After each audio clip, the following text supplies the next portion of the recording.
Everybody, and welcome to our next session at Fire by Live. In this exclusive RC Expert interview, I am joined by Andreas Schick, the sales specialist for next generation firefighting at Magirus.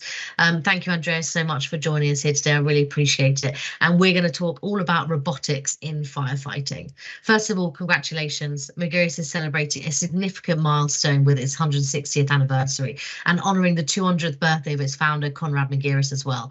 So could you share with us the company's rich history and heritage and how it's influenced its current innovations? Yes, sure. So first, thank you for the congratulations, even if I contribute the smallest part of this success for sure, yeah. So Conrad Dietrich Magirus was very innovative at his time, and he has also the willing to take high risks and to go new ways, absolutely new ways in this time. For example, 1873 with the first mobile ladder, the Leiter. And we have maintained this mentality over all the years. And we are still trying to go new ways and constantly bringing new innovations on the market. As one of the leading manufacturers of firefighting equipment, we must always lead the way and the market. And this is the reason why we now enter the field of robotics. Well, it's always a pleasure to hear such a rich history. It's always nice when you have a long-standing history that has influenced the ethos of the company throughout its entire timeline. And robotics technology in firefighting has seen significant advancements in recent years. Could you elaborate a little bit on the primary benefits that robots bring to firefighting and emergency response efforts, particularly in terms of enhancing safety and operational effectiveness? So I think this question is easy to answer. If we look at the approach of firefighters today, in many cases, we still work like 50 years ago. I know this statement is a bit provocative, but when we look at firefighters, the firefighters are still standing in front of the flames with a hand nozzle, just like 50 years ago. Of course, we drive to the mission with ultra-modern large trucks, and also with the technology of the equipment has improved. But at the end of the day, the firefighters are still in these dangerous areas and still in front of the fire. And this is not necessary anymore. We are now able to keep the firefighters away from the fire and use robots to kill the fire. But I think it's not only all about security. We also need to talk about the strain on the firefighters. It's enormously exhausting to extinguish a fire with a breathing apparatus and hand nozzle. Also, the logistic of the equipment at the missions are exhausting. So everything what you today have to bring by hand to the mission, like pumps, like fans, the hoses, scissors and spreaders, all this heavy equipment, you can also transport with a robot. It's not necessary to carry it by hand. So all these situations we can improve with robots. Definitely. I think it stands to reason that obviously firefighters will still have to enter burning buildings at the end of the day. But if we can mitigate that risk to firefighter life, to public life, to go, and activate a robot to go into the hot zones of a fire, fantastic. We should be doing that to help enable and benefit our firefighters. And just in terms of firefighting scenarios, quick decision making and precision are obviously crucial elements. So how do firefighting robots contribute to improving response and decision accuracy in these critical situations? And does this impact the overall success of firefighting missions? So on the one hand, the leaders can make decisions more quickly. For example, it's always easier to decide to send a robot into a tunnel or industrial building at the risk of collapse than to send firefighters inside. On the other hand, our robots are all equipped with a camera system, and of course you can use them just for exploration. So this allows the situation to be assessed more quickly, and the right decisions can be made fast. And last but not least, with the help of the TAF or the Wolf, we have the possibility to use more water when you use a hand nozzle, and to use the water more efficient. So we are also able to kill the fire more fast. And just on the topic of your two kind of flagship products, obviously the Aircore TAF and the Wolf R1 represent significant advancements in firefighting technology. So can you explain a little bit about the concept behind integrating such advanced robots into firefighting and emergency response scenarios? Well, as I already mentioned, it's mainly about protecting and relieving the firefighters. It's clearly not the aim to replace firefighters. So we really don't want to replace the firefighters. We just want to support them. The decision what the machine should do is always made by the firefighters and not by the machine.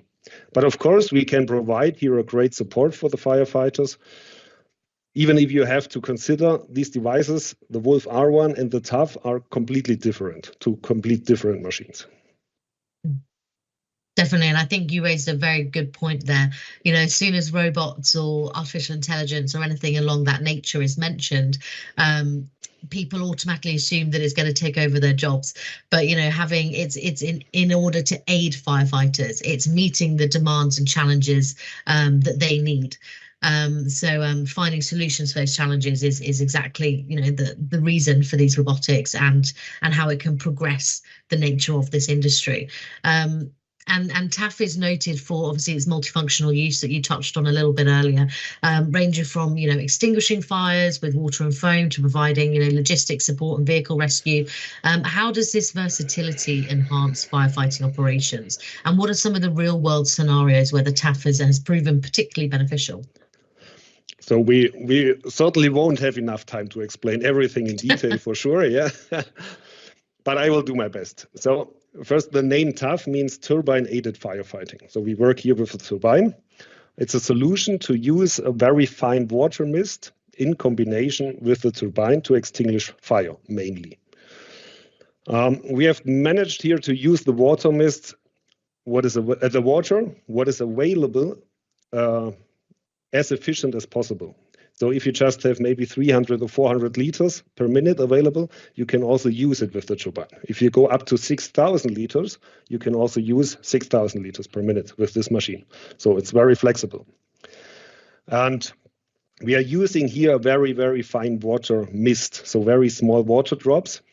And we generate these water drops with special nozzles. So not with a high pressure. We can also work here with a low pressure of maybe 3 bar or a bit more, but we don't need a high pressure to work with this fine water mist.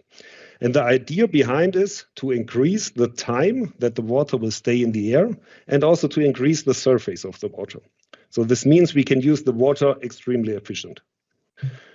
And by using the turbine, we achieve a throwing distance of about 60 meters with the water mist, just with the airflow. And of course, we can also use a standard monitor here, and then we have about 80 meters distance. As you already have mentioned, the TAF is multifunctional, which means we can also use the turbine only for ventilation, so to get out the smoke of a building, or through the pallet forks in the front. It's a great help for logistic tasks. Of course, we have a camera system, including a thermal camera on the TAF, so areas can be explored and hotspots can be found. The TAF, it's a big machine, let's say a heavy machine.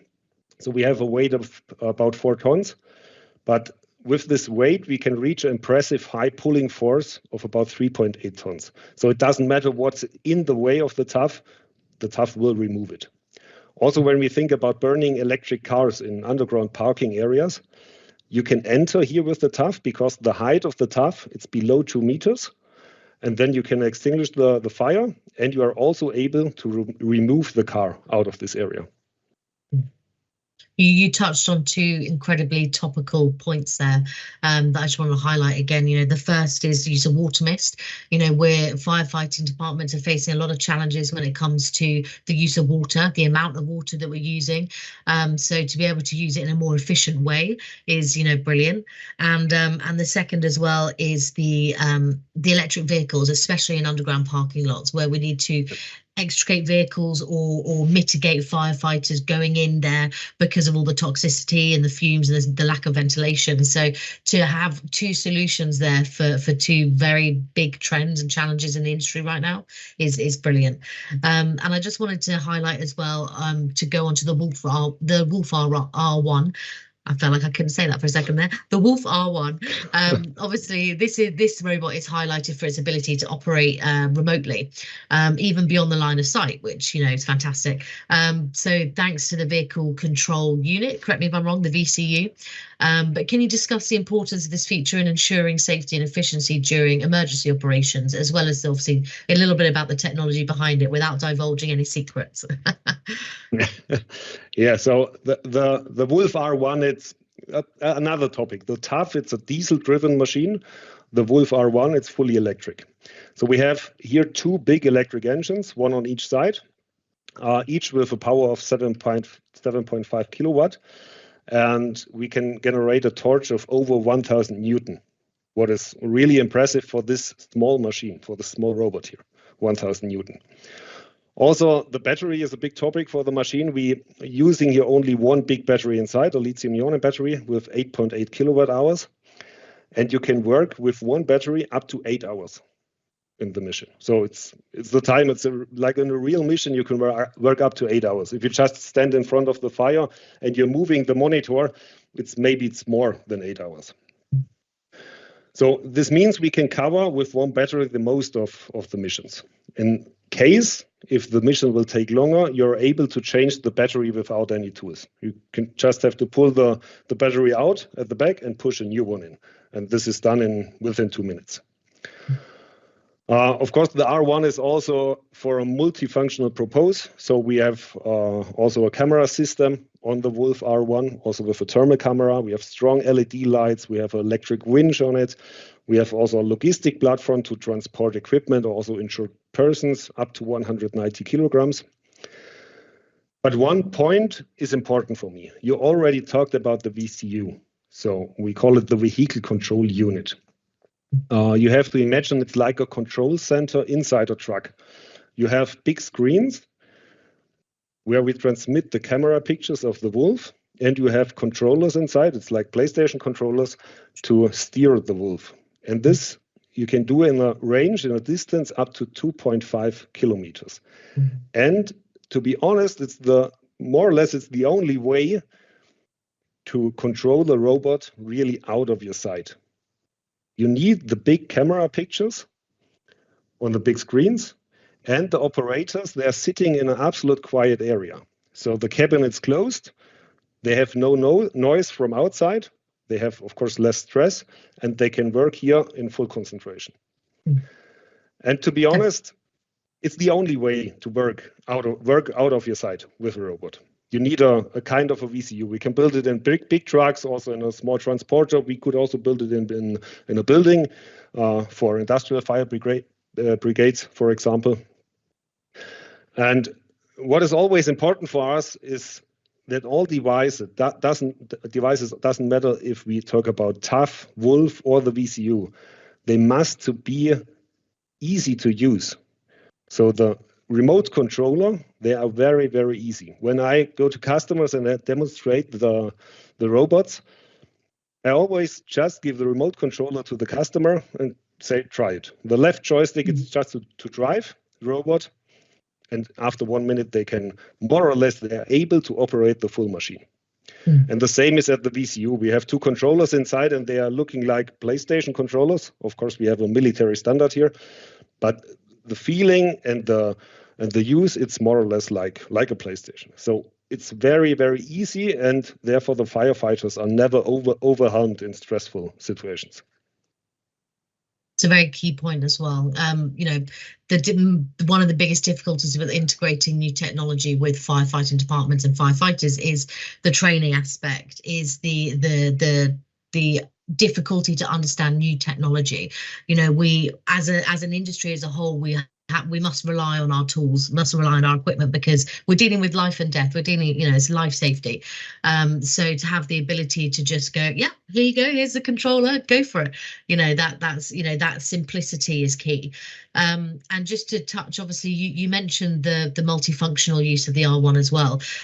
How do you ensure ease of use and adaptability for emergency responders in high stress situations? Is that more or less the being cut off and enclosed from everything else, no noise? Is that along the same lines as that? Sorry, can you repeat the question? Yeah, sorry. Of course. So you mentioned the multifunctional use of the R1 and its ability to perform various functions. How do you ensure the ease of use and adaptability for emergency responders in high stress situations? Yeah, it's more or less what I already explained. Is the controlling, the steering, it's very easy because all the functions are described very clear. So it's always easy to use. And within the VCU, let's say with the PlayStation controllers, most of our customers are used to it. So it's just they grab the controller and they can drive. So just a quick estimation, how long do you think a training would take for a firefighter? An hour, a couple? Normally we use for a standard robot about 4 hours for the training. Of course, when they have the robot at the fire brigade, they have to train it again, just to get the feeling. But to use it, it's very, very simple. So once again, the simplicity is fantastic. Yeah. And just lastly, to touch on, obviously, Magirus's portfolio includes, a broad array of products from drones to digital systems. How do these different technologies integrate and complement each other in providing these holistic and comprehensive solutions for firefighting? Yeah, I think it's clear that drones are meanwhile very common and very important for firefighters. And now we have our own drone, the MI. It's specially made for firefighters. So we send no data to any cloud. We store no data at clouds. And all the pictures will stay in the hands of the firefighters. We achieve here extreme long flight time, and we are also very flexible with the different attachments on the drone, like cameras, lights, speakers. So we are very flexible, and the drone is just specially made for the firefighters. And also when we talk about the robots in combination with the drone, it's a great combination because when you operate with the R1 out of the VCU and you combine it with the picture of the drone, you can see the wolf from above and also all the surroundings. So it's really easy to operate here with the wolf. And this is why it's a great combination. And also with different, let's say, digital systems, we can also provide the firefighters here just to get an overview. Where are my colleagues? Where are the trucks? All the other trucks in the missions? How much water do they have? And so on. So it's just a great combination. So you can provide eyes in the sky and on the ground, all without having to put a firefighter's life at risk. That's what you want. That's what you want with technology and equipment. And just to close up as well, obviously, Magirus, as we look to the future, can you provide any little insights or estimations of trends or challenges, that you expect to see coming up in the robotics industry for firefighting? So, of course, I can't provide you really with deep insights here. Yeah. Worth a try. For the robotics, of course, at the moment we do not really have robots. This has to be clear because at the moment all the movements of the robot is done by the firefighters. To be a robot, the machine has to take the decision what to do next. So at the moment we just control it. The firefighters control it. Yeah. But this will be the next step. So we are working at the moment at a follow me function. That means the robot will follow the firefighters autonomous, and you don't have to control it. But how much time we will need, we will see. So I can't say when this will come. Yeah. But as you know, we will celebrate the 160 years history and the 200th birthday of our founder. And I can say we'll celebrate this not only with a big party and good food and drinks. For sure, we will also use this opportunity to introduce new highlights in our portfolio. And as you know, Magirus is a full liner, so robots is just a small part of our company. So we are one of the leaders for changeable leathers, tank pumpers, ARF. And I'm pretty sure we will see some highlights for each product this year. So Magirus will never stop to improve the existing portfolio and also developing new technologies. Fantastic. Well, I'm looking forward to seeing what's to come. And if it's completely autonomous robots, I'm in for it. But no, thank you so much for your time. I really appreciate it. And that is all we have time for. So thank you.